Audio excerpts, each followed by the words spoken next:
di situ. Proklamasi sebagai puncak perjuangan untuk mengusir penjajah.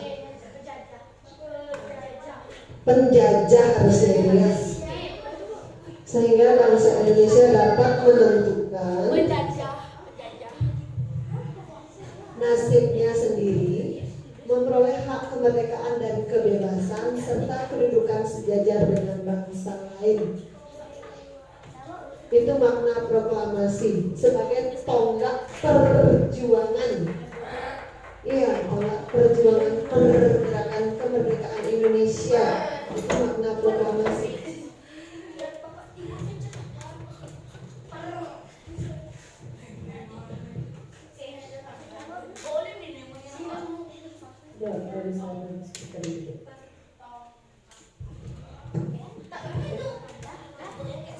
Sudah, lanjut. Oke, peran Indonesia di ASEAN. Adit sok kami. Ya, lanjut aja dulu. Peran Indonesia di ASEAN. Peran Indonesia dalam bidang ekonomi. Penopang dari ASEAN. Ya, peran Indonesia di ASEAN. Jadi peran Indonesia itu berperan dalam organisasi ASEAN, baik dalam bidang peran baik di bidang ekonomi, politik, pendidikan, budaya, sosial, dan pangan. Dan baik-baik ini penjelasannya. Di sana hanya pentingnya. Kau ulangi, yang jelas nih, jelasin dikit nih. Peran Indonesia di ASEAN. Peran Indonesia dalam bidang ekonomi. Pelopor dari ASEAN. Free Trade Area atau AFTA. Kawasan perdagangan bebas di kawasan Asia Tenggara. Terbentuknya masyarakat ekonomi ASEAN atau BRICS. Menerapkan tarif khusus untuk barang dan jasa di negara kawasan ASEAN. Peran Indonesia peran Indonesia dalam bidang ekonomi tentunya bengong nyatanya karena di sana nggak ada penjelasannya, tapi dijelaskan sama temennya. Nanti, jadi inilah presentasi yang sebenarnya. Jadi di slide-nya hanya tampil judulnya saja, penjelasan detailnya dijelaskan oleh penyaji. Ya, jadi dengarkan baik-baik apa yang disajikan sama teman. Udah dengar tadi? Belum dengar kalinya. Kelas ini. Peran Indonesia dalam bidang politik. Ekonomi dulu.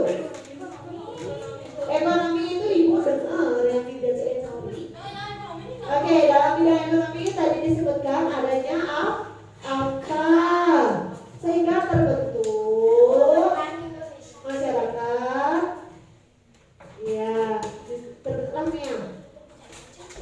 Ya, masyarakat ekonomi Asia. Terbentuknya MEA. Ya.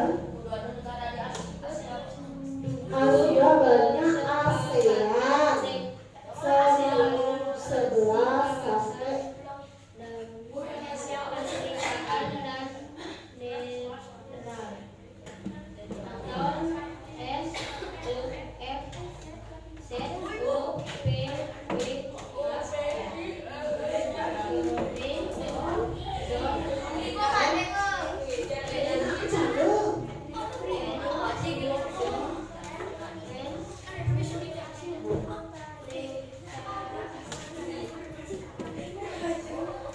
singkatannya dibacain.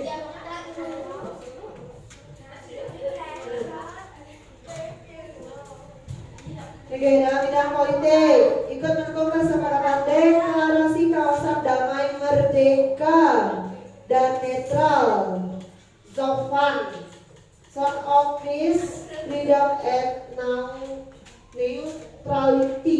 Oke. Jadi ini kok nggak ada di sini DM? Di cornernya. Oke. Berarti pakai sofannya aja. Oke lah. Next. Ada lagi satu. Peran Indonesia di bidang pendidikan terlibat di dalam pertukaran pelajar, pemberian beasiswa, berperan di dalam ASEAN Political Network atau AUN, mengadakan olimpiade pendidikan. Peran Indonesia di bidang sosial budaya. Indonesia berpartisipasi Dalam bidang sosial budaya.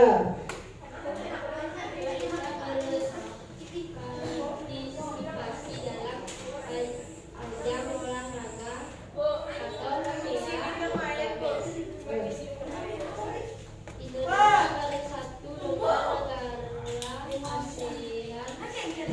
negara ASEAN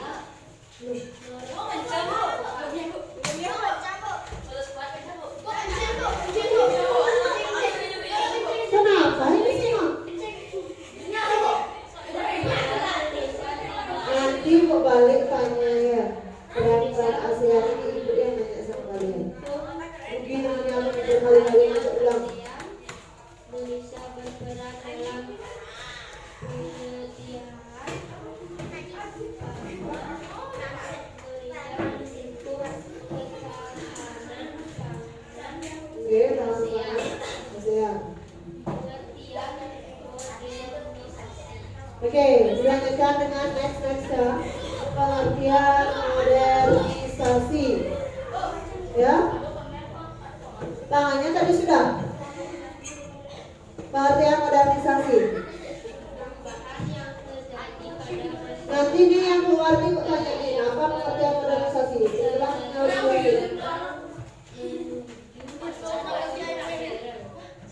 dapat modernisasi positif, berkembangnya instek, tidak ada batasan antara negara, tingkat kehidupan lebih baik. Dengan adanya modernisasi tadi dijelaskan sama temannya apa? Tidak ada jarak, ya. Jadi kehidupan itu lebih baik, ya. Negatif, sikap individualisme, Oke. Dampak negatifnya konsumtif, modernisasi di bidang teknologi atau komunikasi tradisional, potongan, teknik strategi atau matematika, kurir modern, publikasi cetak, internet, majalah dan koran, elektronik, radio, televisi, dan telepon. Oke, ini namanya tadi udah ngejelasin, dengerin ibu sebelum Adi nanya. Temennya itu udah ngejelasin tentang apa itu pengertian modernisasi. Bisa diulang nih, pengertian modernisasi adalah apa? Kerasin dikit nih.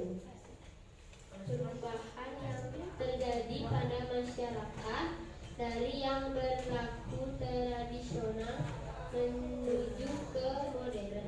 Oke, jadi perubahan dari masyarakat, perubahan perilaku masyarakat. Modernisasi itu perubahan perilaku dari tradisional, dari zaman kuno gitu. Sekarang udah zaman modern. Ya, dulu ngajar itu cuma pakai papan. Dulu sebelum baru-baru mau ngajar di sini masih pakai kapur. Habis pakai kapur berubah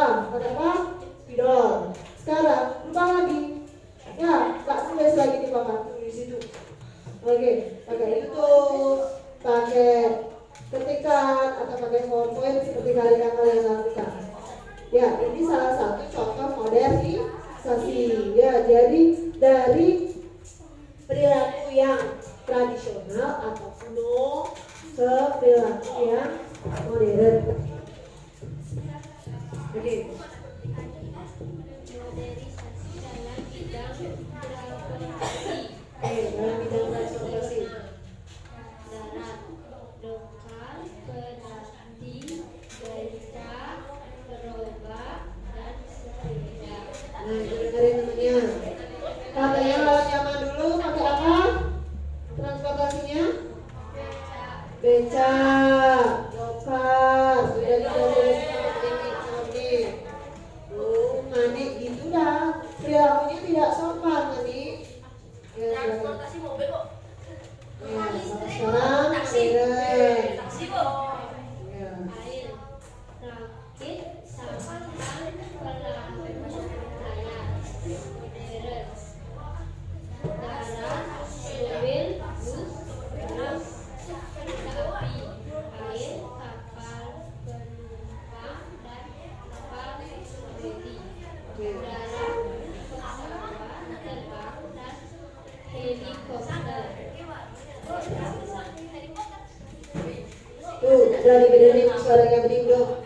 Udah, harus sudah bergerak. Oke, kepada moderator dulu. Moderator. Oke, baik, silakan moderator yang berdiri. Saya silakan waktu kepada penyaji 2. Oke, terima kasih. Baik, terima kasih. Baik, terima kasih atas waktu. Perjanjian Linggarjati Oke, dia menjelaskan tentang perjanjiannya. adalah suatu perundingan antara Indonesia dan Belanda di Linggarjati, Jawa Barat. Perundingan tersebut menghasilkan persetujuan mengenai status kemerdekaan Indonesia. Perundingan dilakukan pada 11 sampai 15 November 1946 dan ditandatangani secara sah oleh kedua negara pada 25 Maret 1947.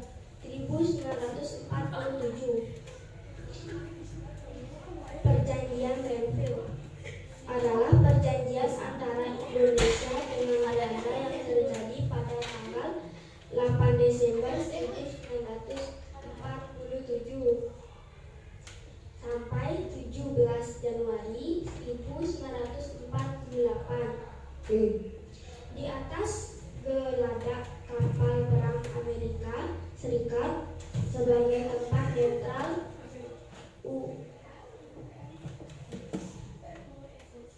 USS Renville yang berlabuh di Jakarta.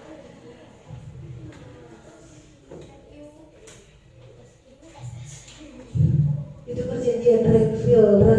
Oke, Linggarjati Renville itu adalah perjanjian setelah kemerdekaan. Ya. Perjanjian Rambroyen adalah sebuah perjanjian antara Indonesia dengan Belanda yang dimulai pada tanggal 17 April 1949 dan akhirnya ditandatangani pada tanggal 7 Mei 1949 di Hotel Des Indes Jakarta. Namanya diambil dari kedua pemimpin delegasi Muhammad Roy dan Herman van Royjen. Muhammad Roem dan Muhammad siapa? Sama Pan?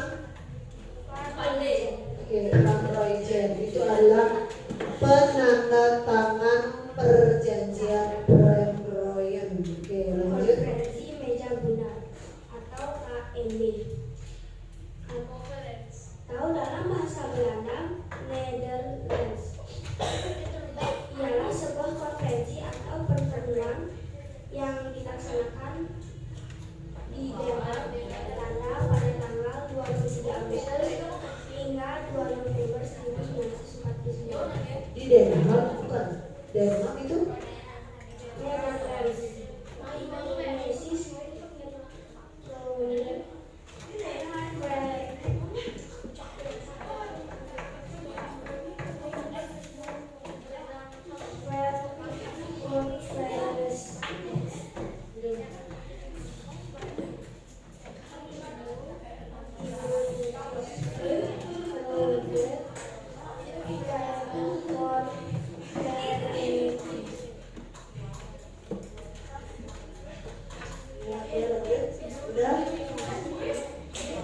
Jadi ada 4 perjanjian tadi yang dibahas tentang yang dilakukan antara Indonesia dan Belanda. Oke, ini perjanjiannya 4. Di mana perjanjian-perjanjian ini terjadi setelah kemerdekaan. Nah, jadi setelah kemerdekaan, sebagian besar tahun 45 ke atas, sebenarnya untuk memperkukuh Indonesia bahwa Indonesia itu merdeka. Karena setelah Indonesia merdeka, Belanda datang lagi. Oke, Jepang kan diserang sama Belanda nih. Nah, pertama kita dijajah oleh Belanda. Setelah kita dijajah oleh Belanda, kita dijajah oleh Jepang. Nah, Belanda jajah kita 350 tahun, Jepang 3,5 tahun. Setelah kita dijajah oleh Jepang, pada tanggal 15 Agustus kalau tidak salah, itu Hiroshima Nagasaki di tanggal yang berbeda dibom oleh tentara sekutu alias Belanda juga di sana. Ya. Oh, di sini ada. Oke, jadi nanti akan dijelaskan sama kelompok mereka. Ya, oke, silakan. Nah, ini pendirian ASEAN. Nah, masalahnya ini kampanye loncat-loncat ya. Oke. Lagi ke ASEAN. Ya. ASEAN didirikan pada tanggal 8 Agustus 1967. Kepanjangan ASEAN adalah Association of Southeast Asian Nations yang ditandai 5 menteri yaitu Indonesia, ada Mali, Malaysia, Tun Abdul Razak, Singapura, S. Rajaratnam, Thailand, Tanat Omang, Filipina, Francisco Ramos. Anggota ASEAN, Indonesia, Malaysia, Singapura, Thailand, Filipina, Vietnam, Brunei Darussalam, Kamboja, Laos, Myanmar, dan Timor-Leste. Oke, Timor-Leste masuk terakhir pada tahun 2023 maksudnya. 2023 2022.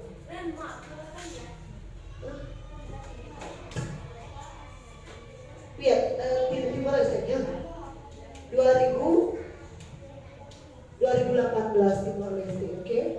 Yuk. Kebetulan ini ada loh di tema 7 yang kemarin Ibu lihat itu benderanya, terus tanggal bergabung ke ASEAN.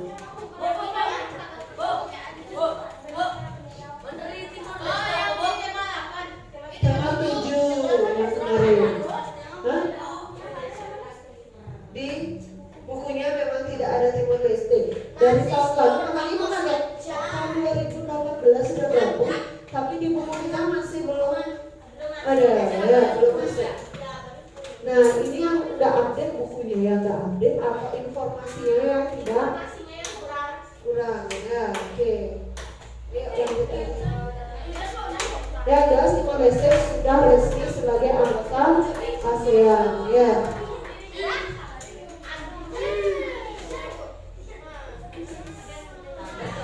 Oke, silakan lanjutkan penjelasannya tentang ASEAN. Sudah? Sudah? Oke, lanjut. Mani, kalau Mas ada teman yang merasa terganggu dengan Mani? Mani dan ada yang ngobrol saja dengan Repan yang lain saja? Oke, banyak lah teman yang merasa terganggu. Kalau merasa terganggu, temannya kalian malah dikeluarkan. Jadi Mani dan Pandai dan Repan, kalau temannya merasa terganggu, kalian malah dikeluarkan dari kelas ini. Kalau tolong jangan mengganggu ketertiban kelas. Oke?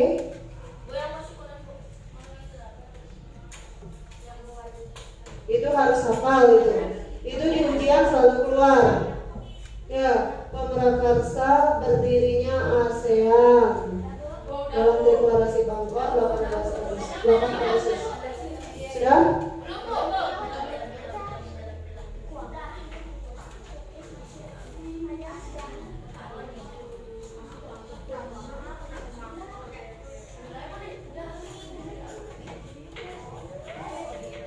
Nanti Ibu tanyakan biar semua bisa jawab ini, oke? Menteri yang sekarang kurang hafal, siapa sekarang? Oke. Nah, sekarang sejarah kemerdekaan Indonesia. Sejarah kemerdekaan Indonesia. Sejarah proklamasi kemerdekaan Indonesia 6 Agustus 1945. Peristiwa bom atom meledak di Hiroshima, Jepang oleh Amerika Serikat. 7 Agustus 1945, BPUPKI berganti nama menjadi PPKI. BPUPKI singkatan dari Badan Penyelidik Usaha Persiapan Kemerdekaan Indonesia. PPKI persiapan dari Panitia Persiapan Kemerdekaan Indonesia. Kedua, PPKI adalah Soekarno. 9 Agustus 1945, peristiwa bom atom meledak di Nagasaki, Jepang, dan Jepang mengakui kekalahannya pada Amerika Serikat.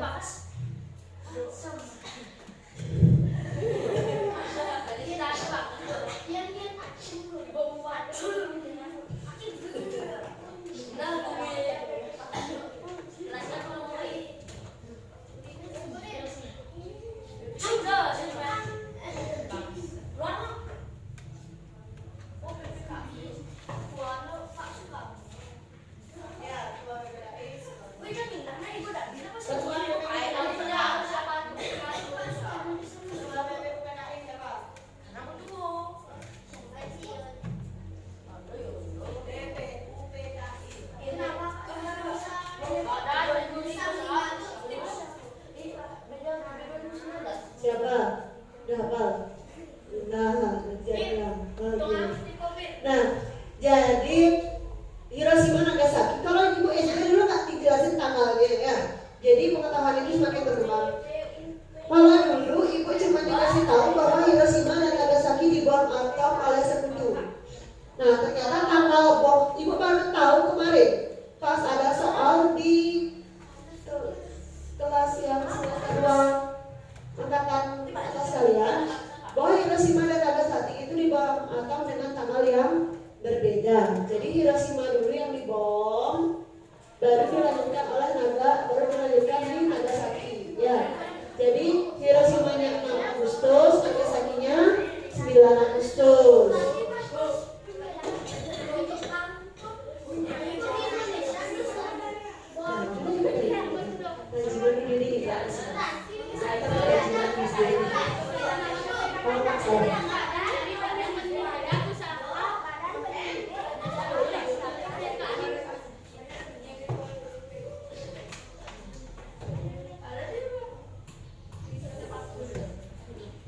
Oke, jadi PPKI itu dan PPKI lah yang berusaha mempersiapkan segala sesuatu untuk kemerdekaan Indonesia. Ya, yang suka baca sejarah siapa nih yang kata nih? Ari suka ya baca sejarah. Siapa?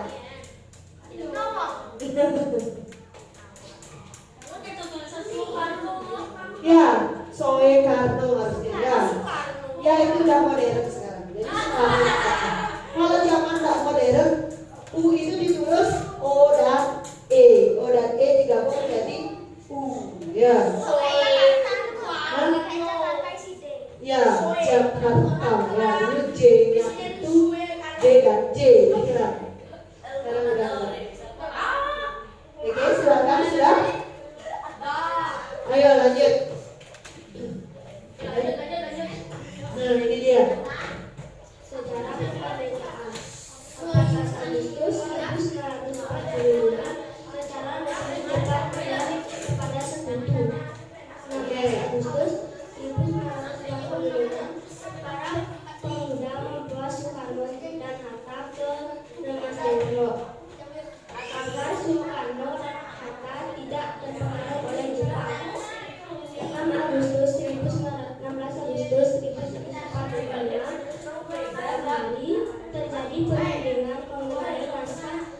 Proklamasi Kemerdekaan Indonesia di Rumah Laksamana Medan. Naskah teks Proklamasi Kemerdekaan Indonesia diketik oleh Sanusi Meli.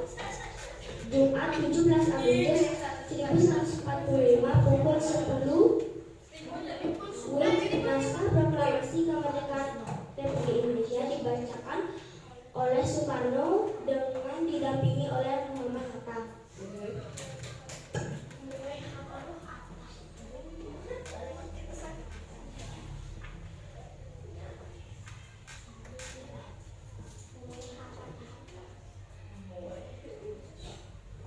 Kenapa? Itu ada kan? Penjelasannya ada. Oke. Agar Soekarno Hatta tidak terpengaruh oleh Jepang. Makanya